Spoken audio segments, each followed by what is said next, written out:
Afinal de contas, o que é Mindfulness? Dentro de uma definição bem clássica, Mindfulness é estar atento ao presente momento de forma intencional e sem julgar. Com abertura, curiosidade e gentileza. Seja lá o que você estiver vivendo, bom ou ruim. Em outras palavras, podemos falar que estar mindfulness é estar aqui, neste momento. Mas talvez venha um questionamento. Mas eu sempre estou aqui. Coisa besta, se eu não estiver aqui, eu estou aonde? Então podemos investigar um pouco essa nossa relação com este momento. Na verdade, tem uma pesquisa recente de Harvard que mostrou que 47% do tempo nós não estamos em contato com este momento. E nessa pesquisa, ela ainda associa o fato de viver pouco no presente momento ao não ser feliz. O que essa pesquisa afirma é que quanto mais em contato com este momento, mais feliz você é.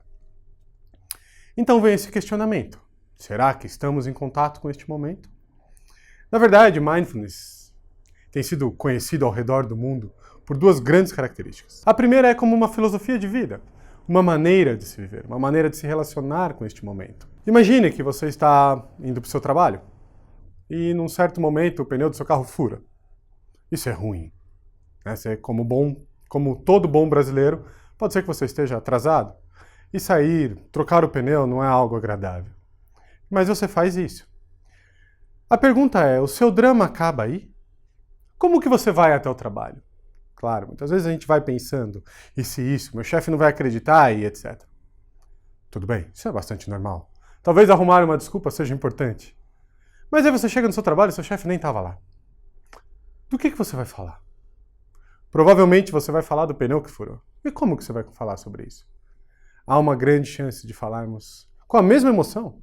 Sabe? Nossa, foi horrível, de um monte de gente buzinando. Ou seja, estamos revivendo essa situação.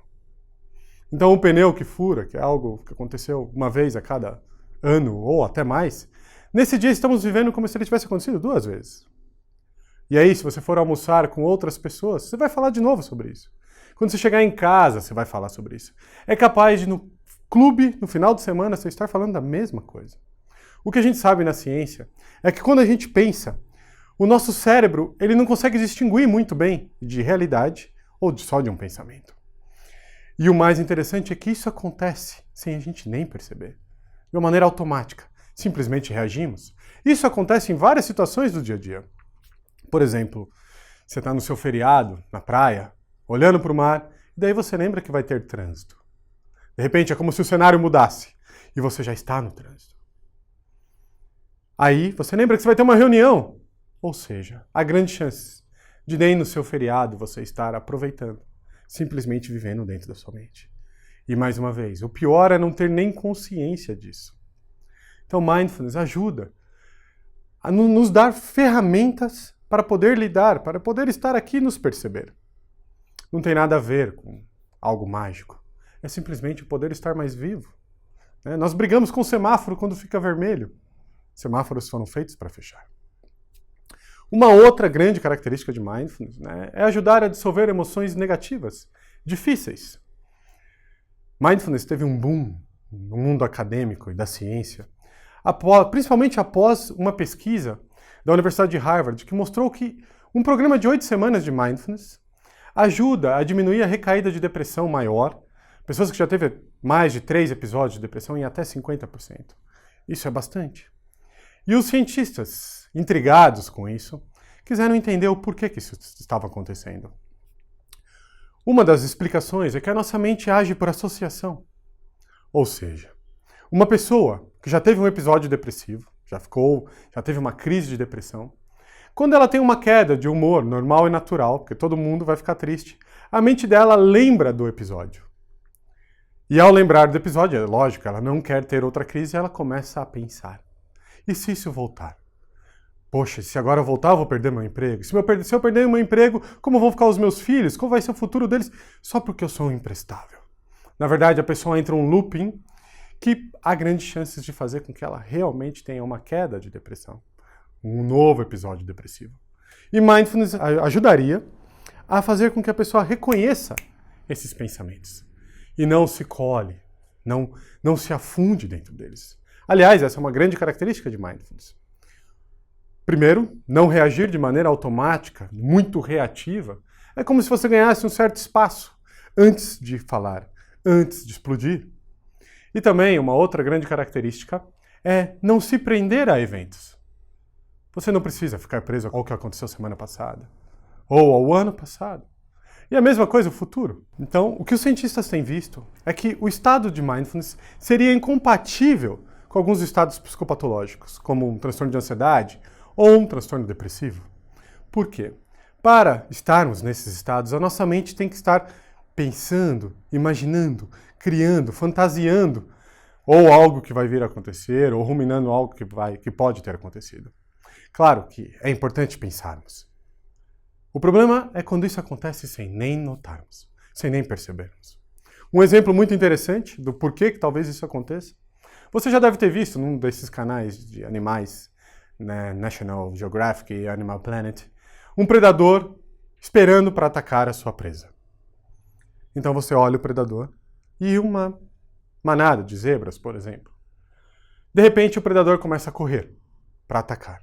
A gente sabe o que acontece com a zebra, né, que foi pega pelo predador.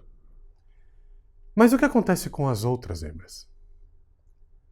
Geralmente o que acontece é que elas voltam a pastar como se nada tivesse acontecido. Alguma coisa nesses animais simplesmente desligou.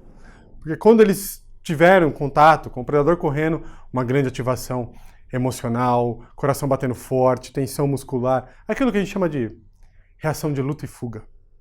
Mas após passar o evento estressor, os animais simplesmente voltam. É desligada essa reação emocional. Mas o que aconteceria com o ser humano numa situação dessa? Será que após passar a situação, o ser humano ficaria tranquilo? Na verdade, há uma grande tendência a ficarmos ruminando. Isso tem a ver com o nosso aspecto evolucionário, com o desenvolvimento do nosso neocórtex e a nossa habilidade de pensar, imaginar, criar, fantasiar, o que é algo muito bom, mas muitas vezes nos deixam presos a algo que já foi, ou algo que pode vir a acontecer. Quer ver um exemplo muito interessante sobre isso? Se eu falar para você, não pense no elefante branco. É importante que você não pense no elefante branco. Há grandes chances de quanto mais você não quiser pensar, mais você vai pensar. Aliás, há estudos mostrando isso. Por quê? Ao eu não poder pensar no elefante branco, o meu cérebro encara isso como um predador, como algo que eu não posso entrar em contato. E nenhum cérebro do mundo foi feito para não pensar num agressor. Nós evoluímos para isso. Então, isso é o que algumas pessoas chamam de cérebro automático, mente automático, ou mente fazendo, que é a nossa capacidade automática de lidar com situações de estresse. Começamos a pensar, analisar, julgar, fantasiar, tentando achar uma maneira de acabar com isso. O problema é que esse acabar com isso, muitas vezes, é acabar com um problema interno, um medo. E aí é onde o problema reside. Como que eu faço para não ficar ansioso? Quanto mais eu quiser ficar tranquilo, quanto menos eu quiser ficar ansioso, mais ansioso eu vou ficar.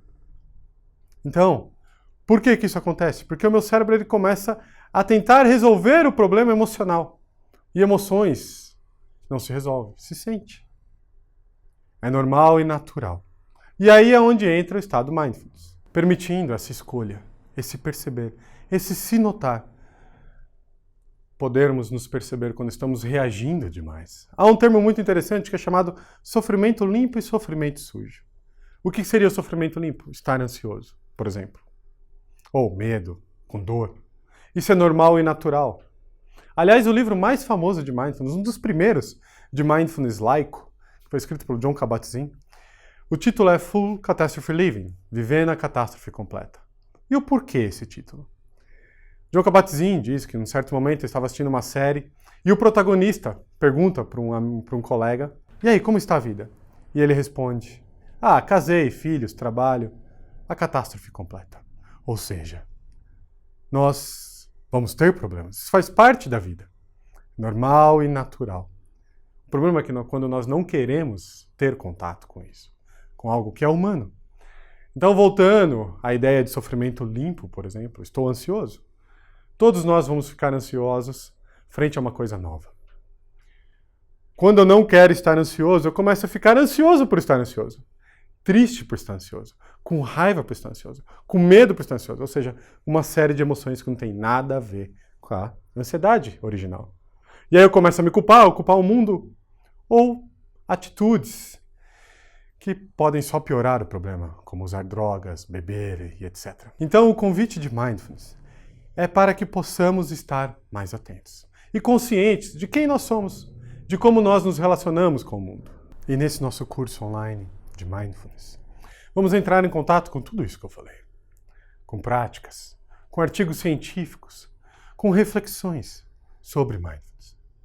E ficaremos muito felizes em tê-lo aqui com a gente, participando deste curso.